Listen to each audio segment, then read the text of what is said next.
தரமான பிரியாணி சாப்பிட்றதுக்காக பாலவாக்கம்ல லொக்கேட்டாக இருக்க பிரியாணி பார்க்கு தான் விசிட் பண்ணியிருந்தேன். ரெஸ்டாரண்ட்டோடைய ஆம்பியன்ஸ்லாம் க்ளீன் அண்ட் நீட்டாக பக்காவாக மெயின்டைன் பண்ணி வச்சுருந்தாங்க. இவங்க சில ஆஃபர்ஸ் இன்ட்ரடியூஸ் பண்ணியிருக்காங்க. 2 மினி சிக்கன் பிரியாணி 269 ரூபாய்க்கும், ஒரு சிக்கன் பிரியாணி லைட் 159 ரூபாய்க்கும்.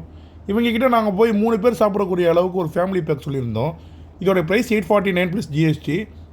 ரைஸும் சரி பீசஸும் சரி நல்லாவே குவான்டிட்டி சஃபிஷியண்ட்டாக வச்சுருந்தாங்க. 3 பேர் சாப்பிட்றதுனால 3 முட்டையும் கூட. நான் டைனிங் தான் ப்ரிஃபர் பண்ணியிருந்தேன். இதில் என்னென்ன இருந்துச்சுன்னா, ஒரு 3 பேர் சாப்பிடக்கூடிய அளவுக்கு சிக்கன் பிரியாணி, ஆனியன் ரைத்தா, கத்திரிக்காய், ஒரு சூப்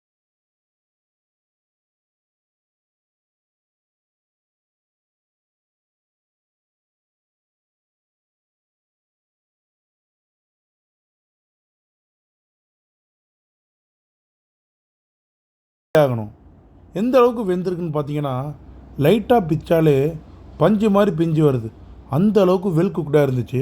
வேறு மாதிரி அந்த பீசஸோட பிரியாணி எடுத்து ஒரு பைட்டு போனீங்கன்னு வைங்களேன், நெக்ஸ்ட் லெவலில் இருக்குங்க. வேறு மாதிரி எக்ஸ்ட்ரா ஒரு 99 ருபீஸ் கொடுத்தீங்கன்னா 5 பீஸ் சிக்கன் விங்ஸு இல்லாட்டி 5 பீஸ் கபாப் கிடைக்கும். அதுவுமே சளைச்சது கிடையாது. அது நல்லா வெந்திருந்துச்சு.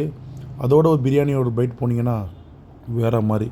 எல்லாம் சாப்பிட்டு முடிச்சுட்டு ஃபினிஷிங் டச்சாக மொய்ட்டோ சாப்பிட்டுட்டு கிளம்பியாச்சு. இந்த வீடியோ உங்களுக்கு பிடிச்சிருந்துச்சின்னா மறக்காமல் லைக் பண்ணுங்கள், ஃபாலோ பண்ணுங்கள்.